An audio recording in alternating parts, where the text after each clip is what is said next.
Breaking lie of Maulana and Mufti on my channel, ex-Muslim Sahil Official, stay tuned.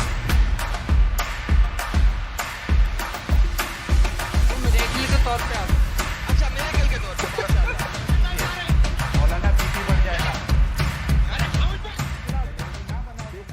80 क्रम disclaimer. हम वाक और अभिव्यक्ति की स्वतंत्रता के बारे में भारतीय संविधान के अनुच्छेद 19 का पुरजोर समर्थन करते हैं। उदाहरणों, छवियों और संदर्भों सहित यह वीडियो केवल मनोरंजन, सूचना और शैक्षिक उद्देश्यों के लिए प्रदान किया गया है और चैनल किसी भी अवैध गतिविधियों को बढ़ावा या प्रोत्साहित नहीं करता है। हमारा मकसद केवल समाज जागरूक करना है। जी अच्छा, ये एक्स मुस्लिम साहब आपका इस्तकबाल है, कुछ बताइए अपने बारे में। जी शुक्रिया भाई। क्या मैं पूछ सकता हूँ ये सब क्या हो रहा है? नहीं।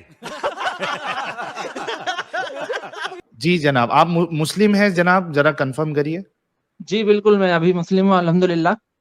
अच्छा, तो पहले क्या हुए थे आप? इस्लाम छोड़ दिया था आपने, जो एक्स मुस्लिम लगाया आपने? पहले मेरे थॉट्स जो थे वो मुझे ऐसा लग रहा था कि किस टाइप के थॉट हैं, क्या मेरे दिमाग में आ रहा है, उस वजह से मुझे लग रहा था ऐसा।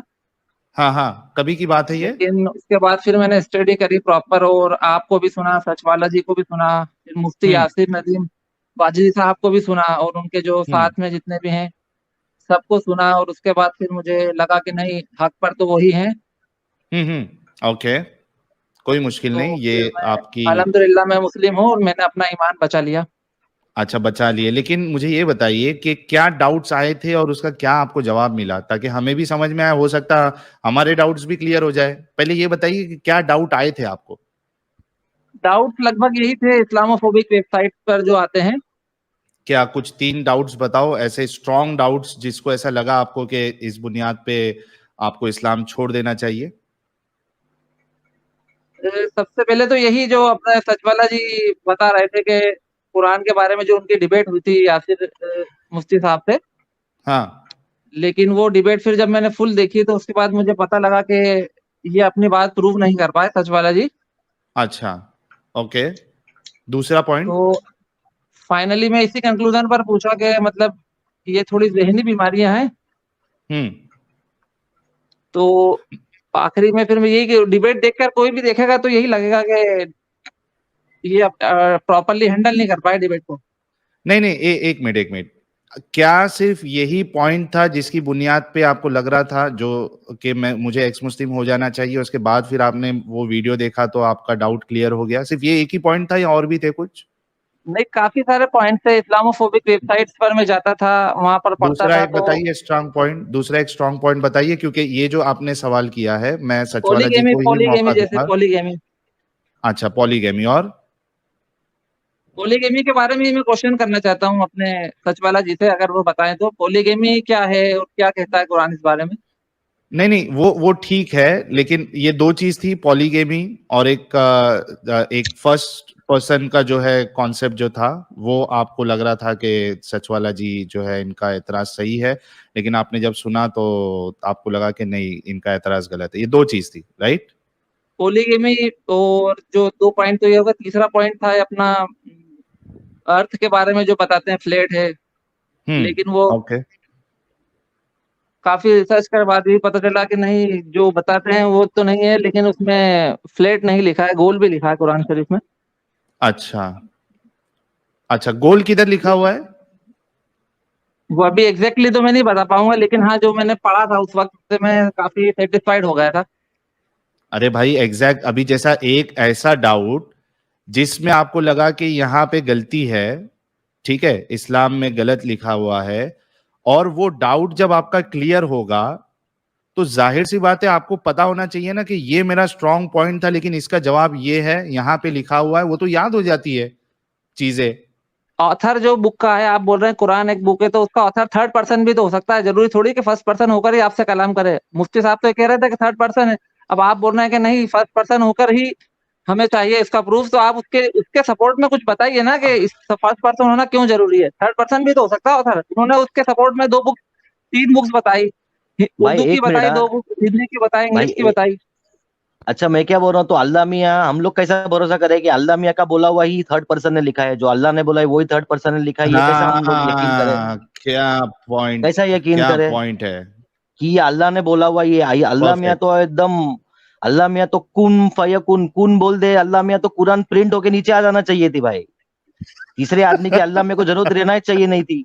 देखा जाए तो दिमाग लगाओ ना भाई, अकीदत की पट्टी उतार यहाँ के पे दिमाग लगा के कुरान पढ़ो अदनान और भाई, हदीस अदनान पढ़ो भाई, बराबर से भाई, उसके बाद एक पॉइंट ऐड करूंगा अदनान भाई, आप में अल्लाह तो किसी का मोहताज नहीं है ना, तो हाँ फिर यहाँ तो मोहताज नहीं है, अल्लाह वही तो बोल रहा हूँ मोहताज ना। हुआ ना लिखने वाले का, यहाँ पे लिखने वाले का हाँ तो मोहताज वही हुआ बोल रहा हूँ, अल्लाह। अल्लाह ने अगर ऊपर कुन बोल के अगर कुरान को छोड़ दिया रहता नीचे, तो बुरा के ऊपर कुरान पहुंच जाता दुनिया में। तो आज ये क्वेश्चन सच वाला जी नहीं करते ना, हाँ सही थर्ड बात। पर्सन की लेकिन अल्लाह को अदनान जरूरत भाई, क्यों पड़ती है? अल्लाह ने कुन बोला है तभी तो ये सब हो रहा है, ये अल्लाह की कैसा? मर्जी अरे से हो रहा है। कैसा कुन? देखो अल्लाह क्या कहता है कि जब अल्लाह कोई इरादा करता है तो किसी शय का इरादा करता है तो वो कहता है कुन, ठीक है, हो जा, फयकून, और वो हो जाती है। तो अल्लाह के हो जा बोलने से वो हो जाना चाहिए। यहाँ पे अल्लाह के बोलने से कभी कुछ नहीं हुआ है, कुन बोलने से। आप देखो हर एक चीज प्रोसेस से होती है, आप दुनिया की जितनी भी चीजें देखोगे वो प्रोसेस से होती है, वो कुन फयकून से कुछ नहीं होता। अल्लाह से कुछ नहीं हुआ है आज तक, कहाँ पे हुआ है बताइए जरा।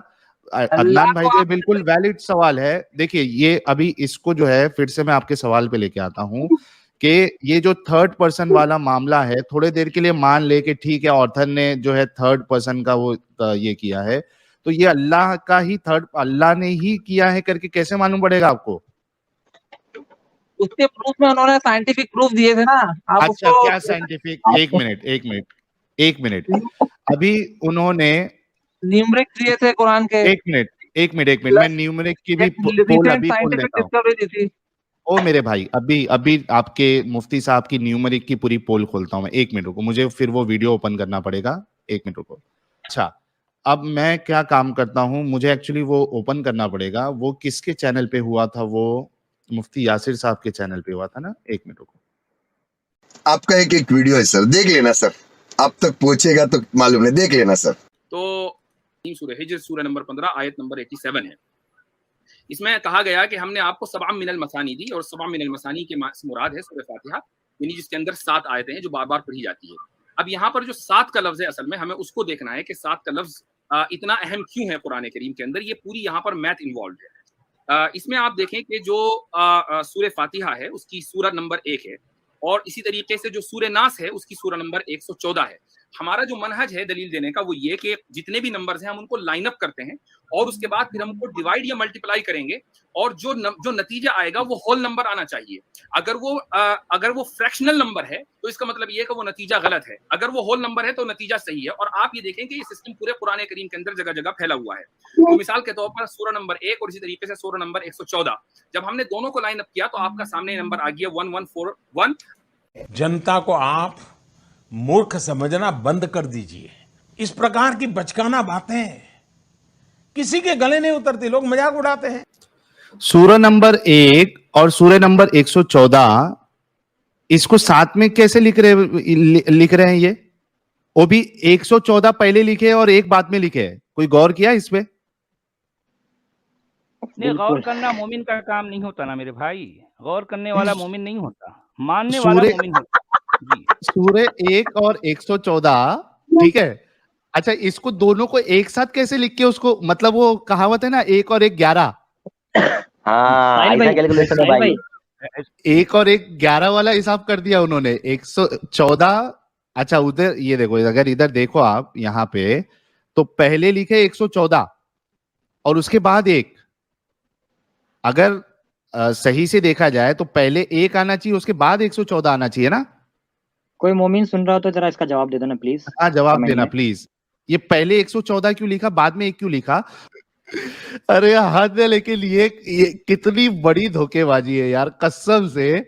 114 बोला, 1 और 114 जो है वो कितना होगा? 1114 होगा, सही। हालांकि वो भी गलत तरीका है। 1 और 114 जो है उसको आप एक साथ लिख के उसको 1114 नहीं कर सकते हो। अच्छा उसके बावजूद भी धोखाधड़ी ये है कि 1 को बाद में लिखा और 114 को पहले लिखा जी।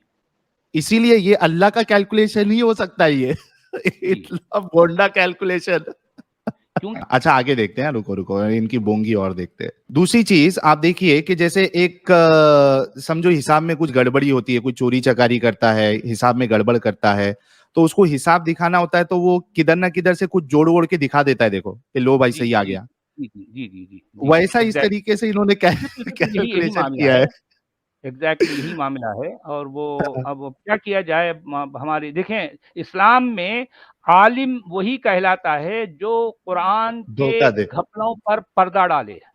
हम्म, जो जितने ज्यादा घपलों पर पर्दा डाल सकेगा वो उतना बड़ा आलिम कहलाता है। ये है बिल्कुल। रियलिटी। जैसे वकील वगैरह और करते हैं। और मैंने एक बार पहले बोला था कि एक किसी ने तो इससे पहले आया था, तो मैंने बोला था अल्लाह की हर बात उल्टी ही होती है, इस वजह से हम उसको खुदा नहीं मानते।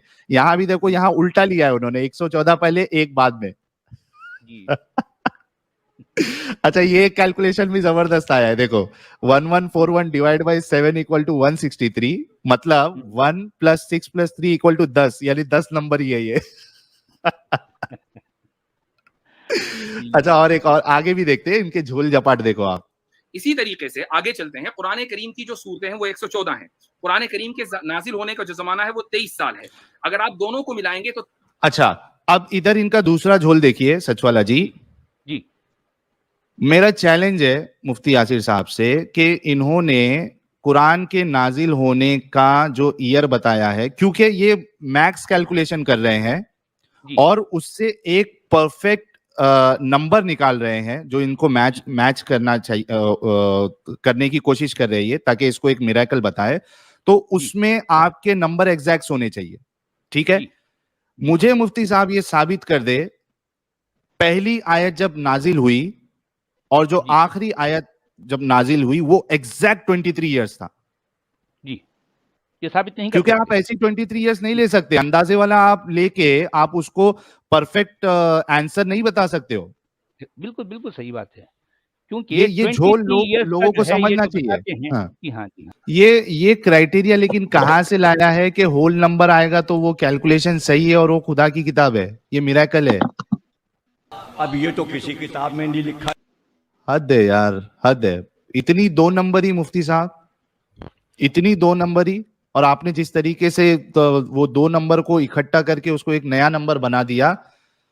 यार मुफ्ती साहब के बारे में क्या कहोगे सब लोग, जरा एक कमेंट बताएं। इनकी ये धोखेबाजी 420 कहेंगे या क्या कहेंगे आपके, ये अल्लाह का मिरेकल कहेंगे?